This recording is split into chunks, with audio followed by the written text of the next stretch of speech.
오늘 27과 믿음의 승리자 기드온 공과 함께 공부하겠습니다. 우리 머릿돌에 나와 있는 학습 목표가 두 가지가 있습니다. 첫 번째 1번 같이 읽어보겠습니다. 승리는 사람의 힘과 능력에서 나오는 것이 아니고 하나님께로부터 나옴을 알게 한다. 두 번째, 하나님께 순종하고 의지하면 항상 지켜주심을 알게 한다.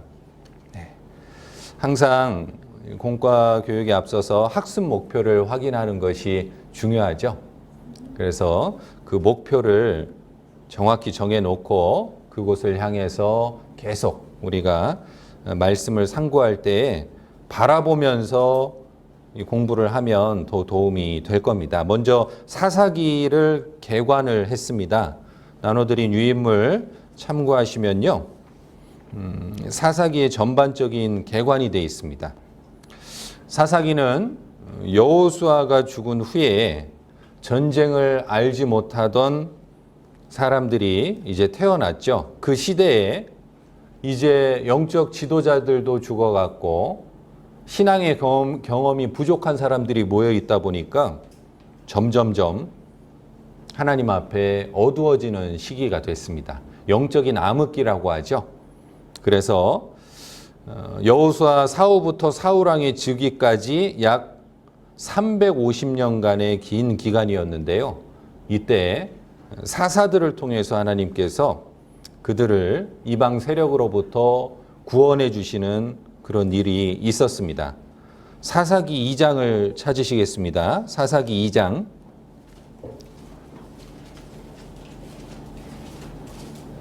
7절 사사기 2장 7절입니다. 백성이 여호수아에 사는 날 동안과 여호수아 뒤에 생존한 장로들 곧 여호와께서 이스라엘을 위하여 행하신 모든 큰 일을 본 자의 사는 날 동안에 여호와를 섬겼더라.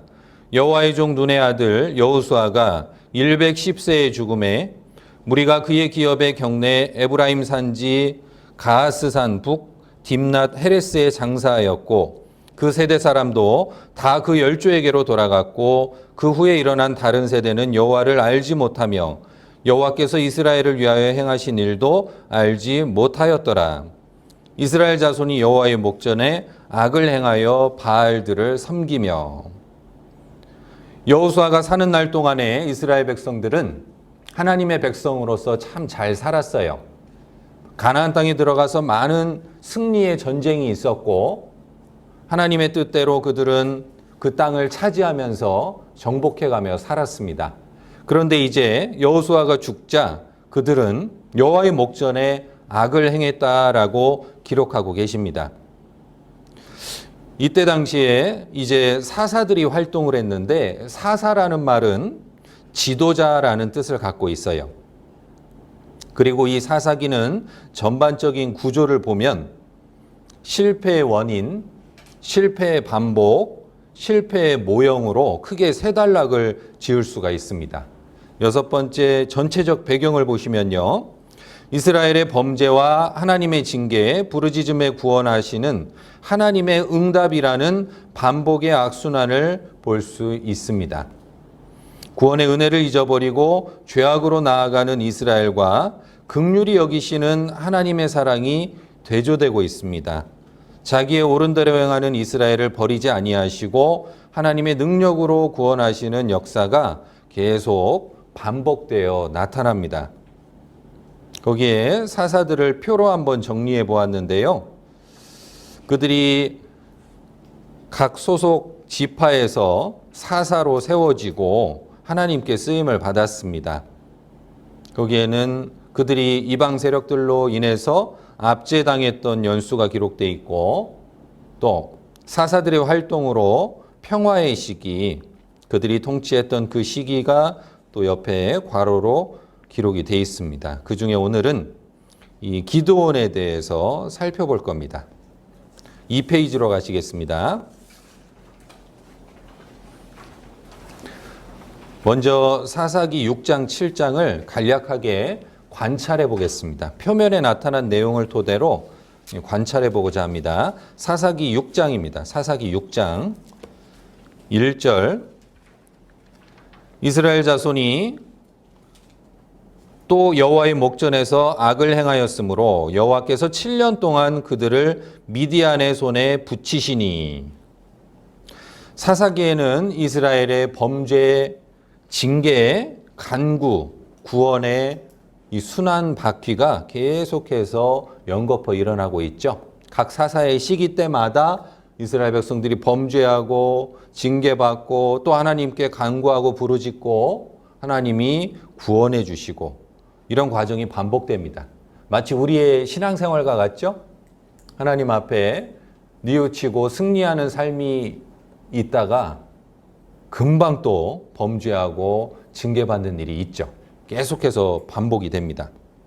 이스라엘이 하나님께 범죄해서 특별히 이 시기에는 미디안을 통해서 그들을 징계하셨어요. 드보라가 40년 통치 평화 후에 미디안과 아말렉 족속에 의해서 그들은 7년 동안 수탈과 압박을 당했습니다. 그때 당시 미디안 군대는요, 그 낙타 있잖아요. 약대를 많이 갖고 굉장히 기동성이 있었던 군대였대요. 그래서 막강한 군사력을 가지고 이스라엘 백성들을 괴롭혔던 것 같아요. 하나님의 어떤 허락하에 그들을 하나님은 그 이방 세력들을 들어서 이스라엘을 징계하고 다시 그들을 정신 차리게 하는 그런 일의 반복이었던 거죠. 자, 두 번째 퀘스천에 기드온은 어떤 사람이었나요? 기드온에 대해서 잘 알 수 있는 내용이 이 6장, 7장에 많이 기록이 되어 있는데요. 특별히 6장 6절에 보시면 이스라엘이 미디안을 인하여 미약함이 심한지라 이에 이스라엘 자손이 여호와께 부르짖었더라. 자, 그들이 이러한 어려움 속에서 하나님께서 기드온을 부르셨죠. 15절에 보시면 기드온이 그에게 대답하되 주여 내가 무엇으로 이스라엘을 구원하리이까? 보소서 나의 집은 므낫세 중에 극히 약하고 나는 내 아비 집에서 제일 작은 자니이다. 하나님께서 이런 어려운 시기에 그를 부르셨어요. 그를 부르셨을 때 기드온은 저는 이스라엘 지파 중에 가장 약하고 제일 작은 자입니다. 겸손한 모습이죠. 아마 사울왕이 떠오르시죠. 하나님께서 부르신 그 초기에 아주 겸손한 모습을 볼 수가 있습니다. 자기는 작은 자입니다. 저 같은 사람이 어떻게 이런 일을 합니까? 마치 선생님들 처음 교사로 부르셨을 때의 모습이죠. 저는 할 수 있습니다 하신 분 한 분도 없으실 거예요. 아마 저는 가장 작은 자입니다. 제가 할 수 있겠습니까? 하고 두렵고 떨리는 마음으로 분반 준비도 하시고 교사 모임도 참여하시고 그러셨을 겁니다. 세 번째 질문입니다. 기드온이 여호와께 구한 표징은 무엇인가요? 기드온은 하나님께서 부르시고 하나님께서 그를 사용하시고자 할 때에 하나님께 표징을 요구했습니다. 기드온은 아주 종용한 사람이었던 것 같아요. 그래서 확실한 표징을 요구했고 무언가 확신을 얻고 싶었었던 것 같아요. 굉장히 주도면밀한 성격이죠. 그래서 하나님께 부탁을 한 겁니다. 표징을 보여주십시오. 36절 보시겠습니다. 36절 기드온이 하나님께 여짜오되 주께서 이미 말씀하심 같이 내 손으로 이스라엘을 구원하시려 하시거든 보소서 내가 양털 한 뭉치를 타작마당에 두리니 이슬이 양털에만 있고 사면 땅은 마르면 주께서 이미 말씀하심 같이 내 손으로 이스라엘을 구원하실 줄 내가 알겠나이다 하였더니 먼저는 양털 한 뭉치를 타작마당에 두겠습니다. 그런데 이 양털에만 이슬이 있고 주변 사면은 마르는 그런 이적을 저에게 보여주십시오 했던 거예요.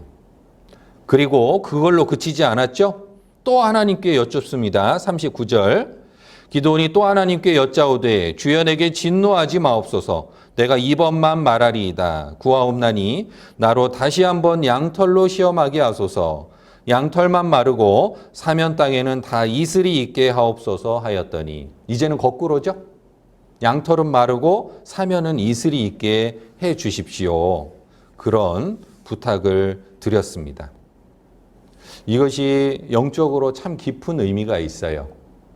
모든 성경은 예수님으로 통하고 구원으로 통하잖아요. 지금 이 내용이 좀 더 깊이 살펴보면요, 이 양털은 양의 소산물이잖아요. 예수님을 의미합니다. 그리고 주변 사면은요, 이 세상을 의미하는 거예요. 그래서 양털에만 이슬이 맺히도록 해 주십시오라는 말씀은, 자, 양털만 이슬이 맺혔다라는 것은요, 모든 은혜와 모든 진리가 예수님에게 있다라는 것을 설명하는 겁니다. 그리고 양털만 마르고 주변에 사면에 이슬이 있는 모습은요, 마른 양털, 고난받으신 예수님을 의미해요. 그리고 예수님의 고난으로 인해서 주변 사면, 즉 이 세상이 은혜 받는 것을 뜻하는 겁니다. 그래서 바로 이 이슬은 은혜라고 할 수 있어요.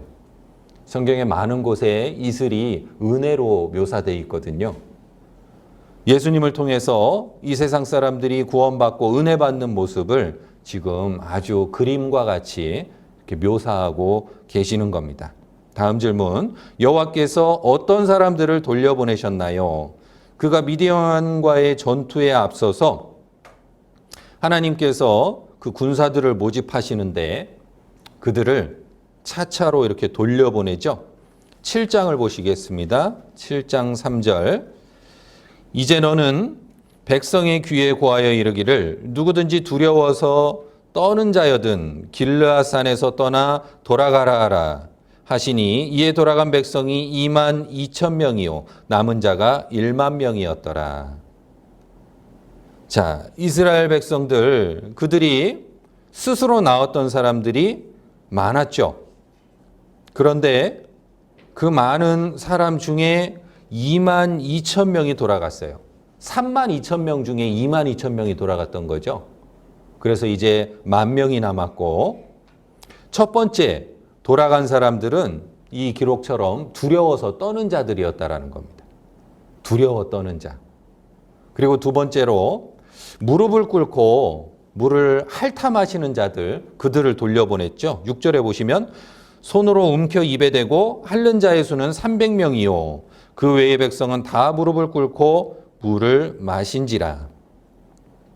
손으로 움켜 입에 대고 핥는 자, 그들 이외에 모든 백성은 다 무릎을 꿇고 물을 마셨어요.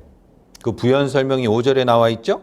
무릇 개에 핥는 것 같이 그 혀로 물을 핥는 자는 너는 따로 세우고 또 무릎을 꿇고 마시는 자도 그같이 하라 하시더니, 무릎을 꿇고 물을 마셨던 사람들, 마치 개처럼 이렇게 핥아 마신 사람들 따로 구분하라고 그랬죠. 돌려보냈던 거예요. 자, 아마 그 사명감을 보셨던 것 같아요. 전쟁에 나가는 군인들이었잖아요. 어떠한 상황에서도 준비태세를 하고 있는 것이 군인의 모습이죠. 그런데 이 전쟁터에서 무릎을 꿇고 물을 마셨다. 준비되지 않은 자입니다. 사명감을 잃어버린 거죠. 어떠한 상황에서도 군사는 그 군사의 모습을 갖춰야 되잖아요. 아마 그리스도의 군사로 우리를 교사로 부르셨을 겁니다. 우리도 어떠한 상황 속에서도 교사의 품위를 잃지 않아야 되겠죠. 그래서 어디에 있든지 누구를 만나든지 내가 교회 학교 교사다라는 마음을 다 갖고 계시면 더 잘 행동할 수 있을 것 같습니다. 다음 질문. 미디안 군대를 무찌른 방법은 무엇인가요? 하나님은 우리 생각과 참 다르게 미디안 군대를 무찌르셨죠. 7장 16절 보시면요. 300명을 세 대로 나누고 각 손에 나팔과 빈 항아리를 들리고 항아리 안에는 횃불을 감추게 하고 그들에게 이르되 너희는 나만 보고 나의 하는 대로 하되 내가 그 진가에 이르러서 하는 대로 너희도 그리하여 나와 나를 쫓는 자가 다 나팔을 불거든 너희도 그 진 사면에서 또한 나팔을 불며 이르기를 여호와를 위하라 기드온을 위하라 하라 하니라. 하나님께서 이렇게 명하셨고 그들은 실제로 세대가 나팔을 불며 항아리를 부수고 좌수에 횃불을 들고 우수에 나팔을 불었죠. 그 횃불 속에 나팔을 감추고 갔다가 나팔을 불면서 횃불을 들고 전진해 나갔던 겁니다. 도저히 이렇게 해서 어떻게 이길 수 있었을까? 그러나 하나님의 방법이었던 거죠. 하나님의 방법입니다. 자, 이제 좀 더 구체적으로 전반적인 내용을 살펴보겠습니다. 해석하기와 적용하기입니다. 여호와께서 기드온을 부르신 모습이 주는 교훈은 무엇인가요? 이제 교훈을 좀 살펴보겠습니다. 먼저 하나님이 쓰시는 사람을 알 수 있는 거예요. 하나님께서 기드온을 부르셨죠. 그를 먼저 부르시고 그를 훈련시켜 가시는 모습을 볼 수가 있습니다. 자, 하나님께서는 어떤 사람을 쓰시는가? 기드온을 통해서 4가지 정도 교훈 받아보겠습니다. 첫 번째, 스스로 연약하다고 생각하는 사람입니다. 하나님은 강한 자가 아닌 연약한 자, 겸손한 자를 부르시고 능력을 주심으로 하나님의 일을 하게 하시죠. 겸손한 자. 하나님은요, 제가 할 수 있습니다. 이런 사람을 사용하신 적이 없는 것 같아요. 대부분 저는 못합니다. 저는 너무나 약합니다. 미약합니다. 부족합니다. 이런 사람들을 들어서 쓰시잖아요. 그래서 모세도 그랬죠? 출애굽기 3장 11절에 보시면 모세가 하나님께 고하되 내가 누구간데 바로에게 가며 이스라엘 자손을 애굽에서 인도하여 내리이까. 모세도 하나님이 부르셨을 때 저는 못합니다. 제가 누구간데 이렇게 말하고 있잖아요. 모세도 무언가를 할 수 있다고 생각했을 때는 하나님께서 사용하시지 않으셨습니다. 미디안 광야 40년의 생활이 그를 겸손하게 만들었죠. 하나님은 모세의 준비된 모습을 보시고 사용하셨던 겁니다. 하나님은 못한다 할 때 부르시고 그를 훈련하시고 사용하시잖아요. 무언가 내가 할 수 있다고 생각할 때는 사용하시지 않으셔요. 모세 처음에는 할 수 있을 것 같았죠. 그러나 아무것도 할 수 없다는 것을 깨닫고 하나님께 의지하고 훈련받았을 때 하나님이 기꺼이 사용하셨던 겁니다. 자, 사무엘상 9장에 이 사울이 있습니다. 사울도 주님이 부르셨을 때의 모습을 보면요. 사울이 대답하여 가로되 나는 이스라엘 지파의 가장 작은 지파 베냐민 사람이 아니오며 나의 가족은 베냐민 지파 모든 가족 중에 가장 미약하지 아니하니까 당신이 어찌하여 내게 이같이 말씀하시나이까. 참 겸손한 모습이죠. 겸손한 사울을 부르셨습니다. 하나님께서는 연약하지만 부르심에 순종하는 사람을 사용하시죠. 하나같이 저 못합니다 했을 때 사용하신다라는 거예요. 왜? 그가 하나님을 의지하기 때문에 그렇습니다. 그 일본의 파나소닉이라고 하는 그 회사가 있잖아요. 전자제품 회사. 한때 굉장히 번성을 했죠. 그 회사 회장님의 아주 유명한 경영 철학이 있습니다. 신입사원을 뽑을 때 직접 면접에 참여를 하신다고 해요. 뭐 예전 이야기였겠지만 참여해서 어떠한 신입사원을 뽑느냐. 자, 물어본답니다. 당신이 이 자리까지 우리 기업에 지원하기까지 오게 된 것이 당신이 잘해서 그렇습니까? 아니면 무슨 이유가 있습니까? 하고 이렇게 묻는데요. 그런데 이 회장은 참 특이하게도 제가 이렇게 노력했습니다. 제가 이런 스펙을 쌓았습니다. 이런 사람 뽑지를 않는데요. 어떤 사람을 뽑느냐면 정말 저는 부족한데 참 주변 사람들을 잘 만났습니다. 훌륭한 부모님 만났고 참 제 주변에는 훌륭한 선생님도 계셨고 그런 분들의 도움으로 제가 여기까지 오게 됐습니다. 이런 사원을 뽑았다 그래요. 하나님 앞에서도 마찬가지죠. 내가 무엇을 해서 우리가 아무 공로 없이 구원받았잖아요. 구원받은 것도 그렇고 구원받은 이후에도 나는 부족하고 여전히 연약하지만 주님이 나를 보호하시고 인도하시기 때문에 내가 이 믿음의 규제 가운데에서 쓰임받을 수 있다라는 거죠. 자, 두 번째로는 하나님께서 함께 하시는 사람입니다.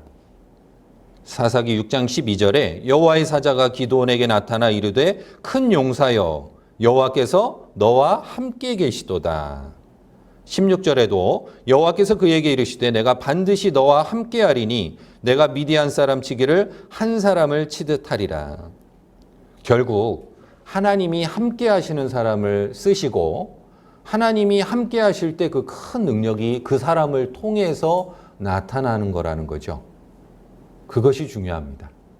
하나님이 쓰시는 사람은 하나님께서 함께 하시는 사람이에요. 따라서 우리는 성결을 유지해야 됩니다. 우리가 죄악된 상태로는 도저히 하나님께서 우리를 교사로 사용하실 수가 없는 거예요. 그래서 더욱더 교사는 성결한 삶을 유지해야 됩니다. 이어지는 내용으로 죄로부터 구별된 사람.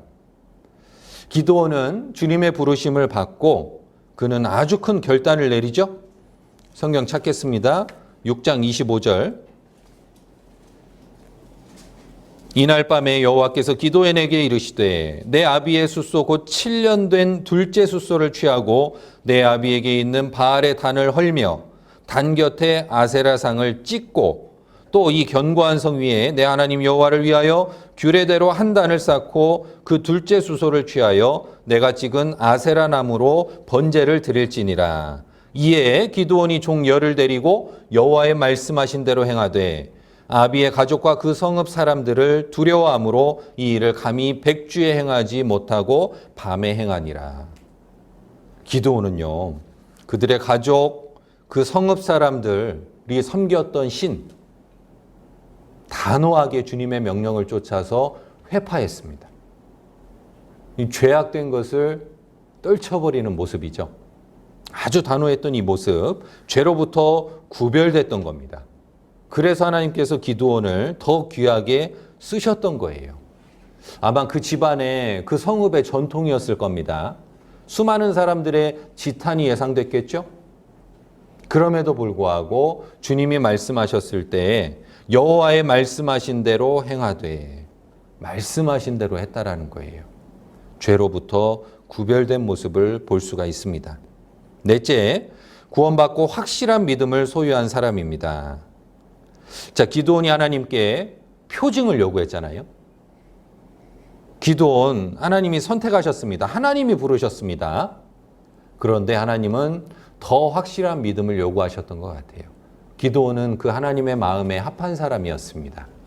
하나님께 그 표징을 요구했고 양털만 마르게 해주십시오. 사면만 마르게 해주십시오. 2번이나 확인하고 또 확인하잖아요.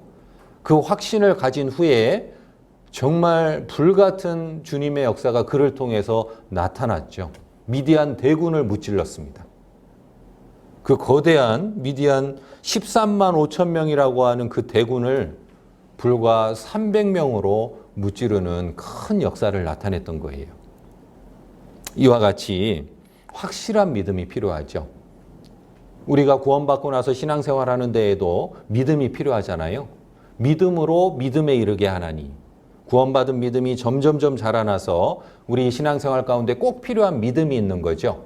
우리가 여리고성 함락하기 전에 요단강을 건너는 모습을 보죠. 여호수아 성경에 나와 있는 그 요단강을 건널 때에 필요했던 것은 믿음이었습니다. 하나님께서 그 믿음을 요구하셨어요. 그래서 그들을 훈련시켜 나가셨고 결국 요단강을 건너는 그 큰 믿음을 요구하시고 건너자마자 여리고성부터 시작해서 거대한 성읍을 무찌르는 그런 역사가 있었다라는 겁니다. 자, 두 번째 질문입니다. 여호와께서 대부분의 사람들을 돌려보낸 사건이 주는 교훈은 무엇인가요? 3만 2천 명이 전쟁에 나가겠다고 나왔습니다. 그러나 하나님은 3만 2천 명을 쓰시지 않으셨죠. 또 걸러내고 또 걸러냈습니다. 두려워하는 자들 집에 가라. 2만 2천 명이 갔어요.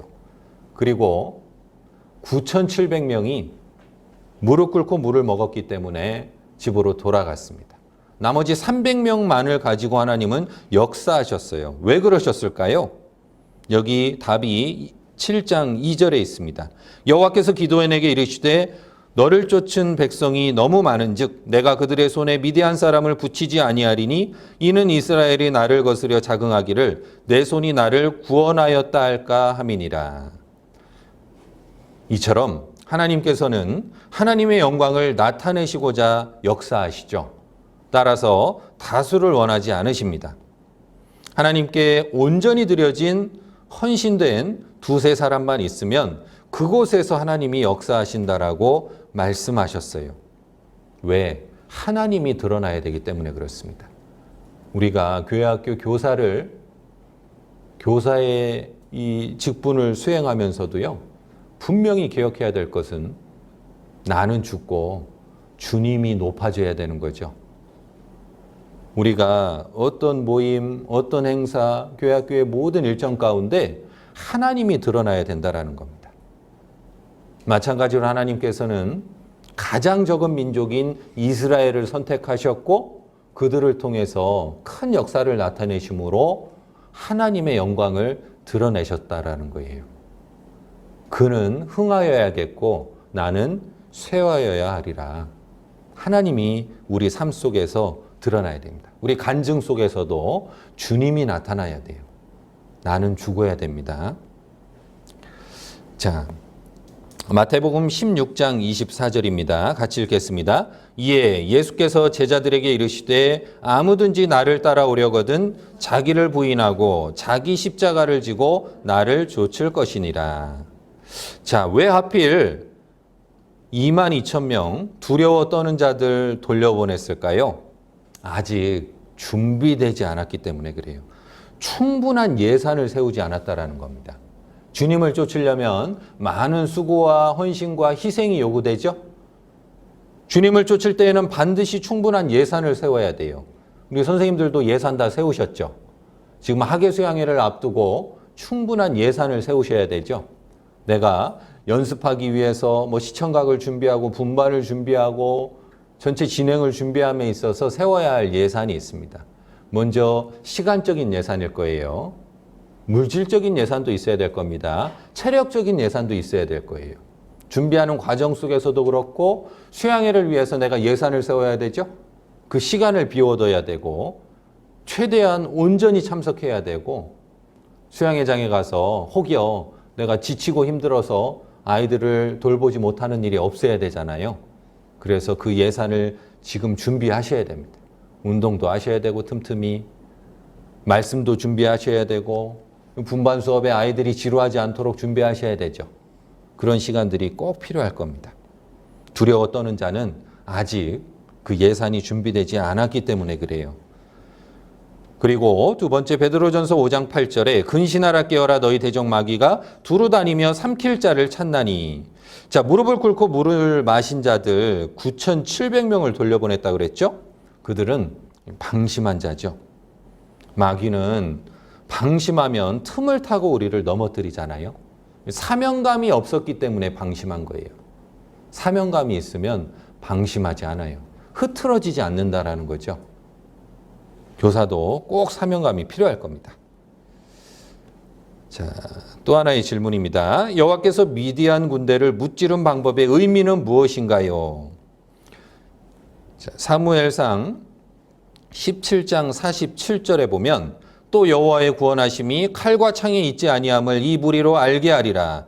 전쟁은 여호와께 속한 것인즉 전쟁이 여호와께 속해 있다. 분명히 말씀하고 계시죠? 미디안 군대 13만 5천 명을 불과 300명으로 그것도 횃불과 나팔로 무찔렀다라는 거예요. 너무나 이것은 사람의 생각으로는 이해가 안 되는 일이잖아요. 그런데 전쟁은 하나님께 속해 있다. 승리는 하나님께로부터 나온다라는 것을 알려주셨던 겁니다. 우리가 수양회를 위해서 분반을 준비하고 여러 가지 것들을 준비합니다. 그러나 승리는 하나님께 있는 거예요. 싸울 날을 위하여 마병을 예비하거니와 이김은 여호와께 있느니라. 여러 가지 준비하는 것들 잘 해야죠. 그런데 기도하지 않는다. 승리할 수 있을까요? 못하는 겁니다. 시청각 열심히 준비합니다. 분반 열심히 준비해요. 그러나 기도 안 해요. 그러면 승리할 수가 없는 거예요. 모든 준비에 기도로 옷을 입혀야 됩니다. 기도하지 않으면 하나님의 능력을 끌어내릴 수가 없죠. 아무리 육신적인 준비가 철저해도 기도하지 않으면 영적 전쟁은 승리할 수 없다라는 겁니다. 자, 7장 19절 기드온과 그들을 쫓은 100명이 이경초에 진가에 이른즉 번병에 체번할 때라 나팔을 불며 손에 가졌던 항아리를 부수니라. 항아리 속에 횃불을 가지고 나아갔잖아요. 항아리는 나의 육체를 의미합니다. 그리고 횃불은요, 주님의 능력이에요. 요한복음 2장의 가나의 혼인잔치에서도요, 그 항아리에 물을 아구까지 가득 채우죠. 포도주가 떨어졌을 때 채우라고 명하셨을 때 채우잖아요, 종들이. 가득 채웠을 때 기쁨이 흘러넘쳤죠. 즉 포도주가 흘러넘쳤잖아요. 그 항아리에 물을 가득 채운다. 질그릇과 같은 내 육신에 말씀을 가득 채우는 것을 의미하죠. 여기에서의 항아리도 바로 나의 육체라는 겁니다. 내 육신이 산산이 조각나고 부서질 때 주님의 능력이 나를 통해서 나타난다라는 거예요. 고린도전서 15장 31절 형제들아 내가 그리스도 예수 우리 주 안에서 가진 바 너희에게 대한 나의 자랑을 두고 단언하노니 나는 날마다 죽노라. 사도 바울도 날마다 죽는다 그랬죠. 사도 바울은 주님 안에서 날마다 죽는다고 말씀하셨어요. 자기 십자가를 지고 주님을 따라가는 생활은 눈물과 아픔과 고통이 있습니다. 그러나 그것을 통해서 한 영혼이 구원을 받고 온전히 살아가게 돼요. 우리 선생님들 정말 피곤하고 힘들고 교회 학교에서 아마 가장 수고와 헌신이 요구되는 부서일 거예요. 아이들을 엄마도 인내심을 갖고 대해야 아이를 양육할 수 있는데 부모님이 아닌 선생님들이 정말 더 많은 인내심이 요구되죠. 아이가 정말 울고불고 막 들어 눕기도 하고 대소변을 못 가리면 그것도 처리해 줘야 되고 여러 가지 어려움들이 있습니다. 그럼에도 불구하고 선생님들 자신을 희생해서 이 봉사를 하고 계시잖아요. 그것이 바로 깨진 항아리에서 나온 횃불과 같다고 할 수 있어요. 하나님이 귀하게 보실 겁니다. 내가 조금 피곤하고 힘들지만 정말 아이들을 사랑하는 마음으로 참고 내가 부서지더라도 아이들을 사랑하고 주님의 능력이 나를 통해서 나타나면 더 하나님께서 영광 받으시리라 생각을 합니다. 오늘 이 기드온, 믿음의 승리자 기드온이라는 이 공과를 통해서요, 여러 가지 교사로서 먼저 교훈을 받아봤습니다. 이 공과 교육을 통해서 선생님들이 충분히 곱씹으셔서요, 내가 전해줄 딱 한 가지, 내가 깨달은 말씀, 내가 체험한 말씀 가지고요, 아이들에게 정말 갈게 갈아서, 곱게 갈아서 이유식처럼 이렇게 먹여주시면 좋을 것 같아요. 예, 수고하셨습니다.